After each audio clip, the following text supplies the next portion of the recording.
Israel tried to defend itself today. The first part, what are your thoughts on their presentation? Okay. Before I go there, I just want people to look at the professional measures that South Africa was requesting. And as I know your audience is already very well educated, for those of you who are reading the case on the 84-page submission, it's on page 82. And it lists all the provisional measures 1 through 9, which you already summarized beautifully. So let me just say, it's really, I mean, there's so much to say in there, but I just think when you compare the thoroughness of the South African case, when you consider the legal arguments submitted by the South African team versus what you heard today, I can just say the South African Act was a very hard act to follow. So to answer your question, Israel had, I would say, 4 major defense arguments, right? Mm-hmm. The first one, of course, was self-defense. I think a lot of us we had already predicted what they were going to say. There was this beautiful bingo thing, I'm trying to find it, where we knew exactly what they were going to say. So we knew that they were going to say self-defense. I think, for those of us who care about the law, we know that self-defense doesn't apply in this situation. So when they say self-defense, they're talking about Article 51 of the UN Charter. But self-defense, and this has been reiterated multiple times, including by the ICJ in the advisory opinion of 2004, and also recently by the Security Council, believe it or not, that Gaza is still occupied. So Israel doesn't have the right to self-defense because it's occupying the territory. So, of course, Israeli legal scholars, I shouldn't say scholars, Israeli legal experts, analysts say, Gaza is no longer occupied, but you can simply see that, in law, we say effective control. In layman's terms, we can see that Israel can shut off the water, fuel, electricity, internet, can go in and bomb Gaza as they want. They control airspace, the sea. It's obvious that Gaza is still under their occupation. So because of that and because of other reasons, they don't have the right to self-defense. And even if they did, nothing justifies genocide. Even on this human shields argument, let's say, just for the sake of argument, if we were doing like a Hollywood film on the part of the Israelis, and then we, had all the tunnels under the hospital and so on, let's just say that that's fact. But we know that no evidence has been presented to that effect. Israel still doesn't have the right to bomb a hospital. Genocide is never acceptable in any shape or form. So anyway, that's their point on self-defense. Their second major line was that, the South African team couldn't establish the intent to commit genocide. And that's the most important part if you look at the definition of genocide, which you've gone through many times. I don't need to go through it.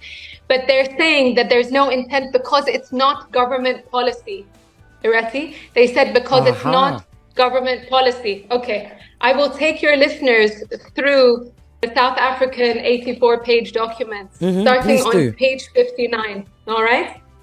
From page 59 onwards, for about, I don't know how many pages, maybe 6 pages, the South African team lays out several statements of intent, okay, starting from the Prime Minister of Israel, the President of Israel, the Israeli Minister of Defense, the Israeli Minister for National Security, the Israeli Minister of Energy and Infrastructure, okay? These are all people that have expressed in no uncertain terms the Israeli intent to commit genocide. I'm going to continue.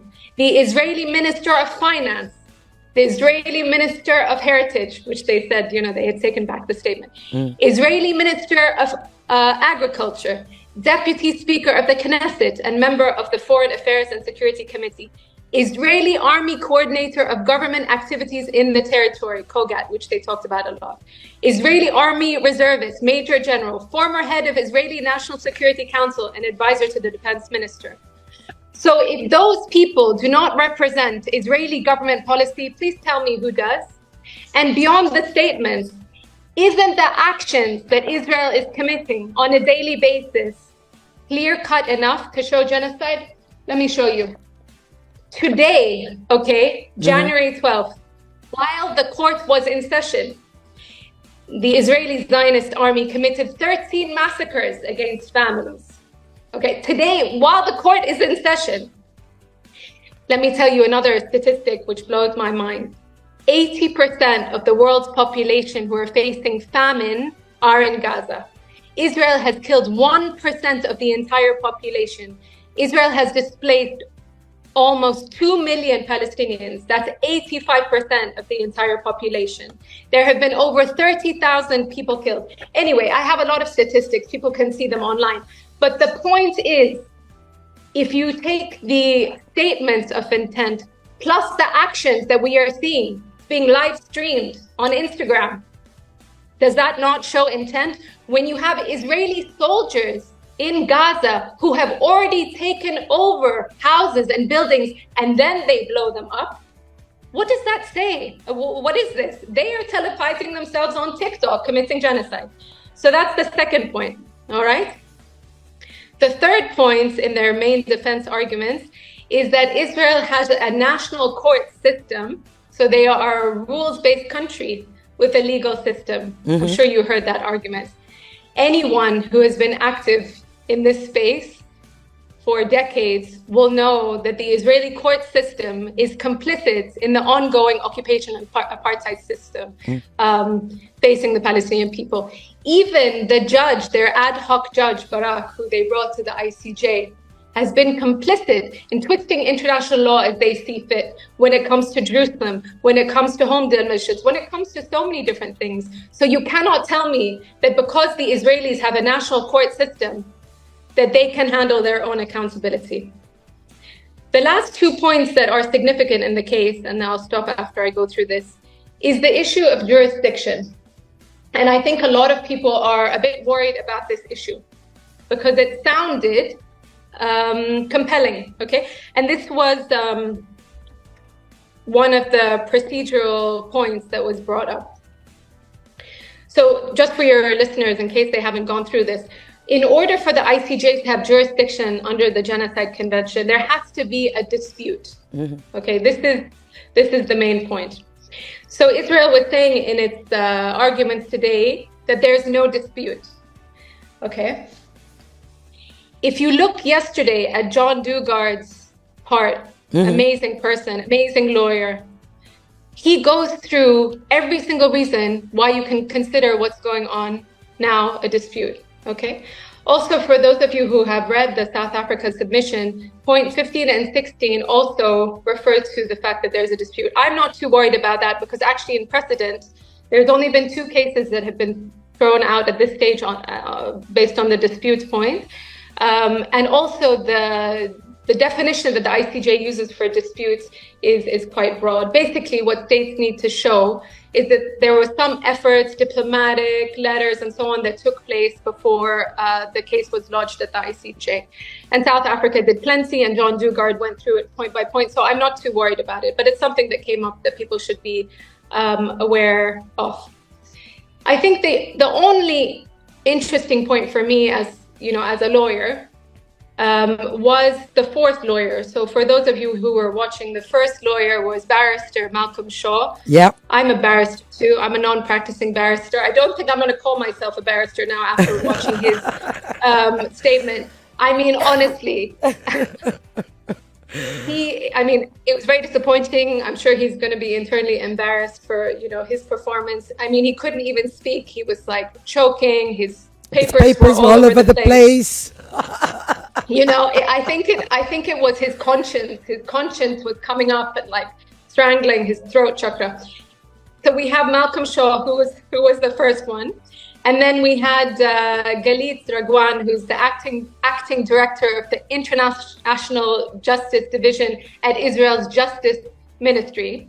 I don't know why I have balloons that just came up there. Okay.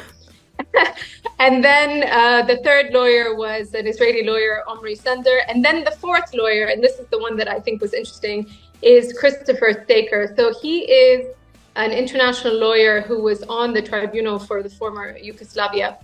And he went in detail against the provisional measures that we were talking about before, the 9 that I mentioned before that South Africa has asked for. Mainly, we're calling for a ceasefire, cease and desist, injunction, stop the killing, right?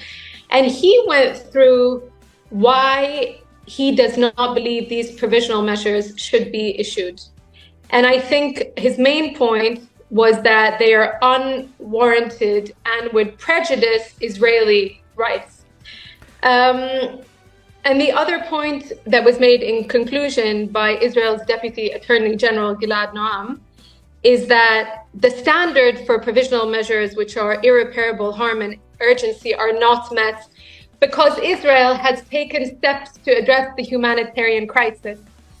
Okay, so we can go through the nonsense of that, but I think the only 2 legal procedural points that I think people should pay attention to is this dispute issue. I think we need to look into that a bit, and the comments that Christopher Staker, the 4th lawyer, made on the provisional measures. But other than that, to hear, the Galit Ragwan talk about how hospitals haven't been targeted, and to hear about how they are, dropping leaflets so people can leave and opening safe places, for people to go. Your listeners already know this. The people of the world already know there is no safe place to go in Gaza. When they have told people to go, they have bombed them. We saw 2-3 days ago a grandmother holding her grandson with a white flag, and they are targeted. Do you know more journalists have been killed in Gaza than all of World War II? Yeah. So don't tell me you're mitigating civilian harm. They actually said, and this was one point that made me laugh out loud, they have a unit that's responsible for mitigating civilian harm. So I suggest to whatever Israeli government official that's watching now, perhaps you need to check, the efficacy of that unit, because the claims that Israel is trying to mitigate civilian harm, when in fact it is entirely clear that they are trying to destroy the Palestinian people in Gaza, and this is part of their policy for the past 75 years, is clear to anyone who has 2 eyes and a brain.